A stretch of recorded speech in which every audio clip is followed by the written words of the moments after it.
If you love planes but don't know your engines, buckle up. Today, we're diving into the world of jet engines. All right, rookie pilots, listen up. There are 4 main types of jet engines. First up, the turbojet. Think of it as the granddaddy of jet engines. Simple, powerful and straight to the point. Next, the turbofan. It's like the turbojet's younger, cooler cousin. More efficient and quieter, perfect for commercial flights. Now meet the turboprop. It's got propellers, but don't be fooled. It's still a jet engine at heart.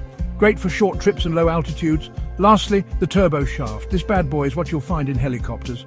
It's all about delivering power to the rotors, so whether you're soaring high or hovering low, there's a jet engine designed just for the job. Want more aviation wisdom? Follow and subscribe at Aviation Tech Zero. Safe flying!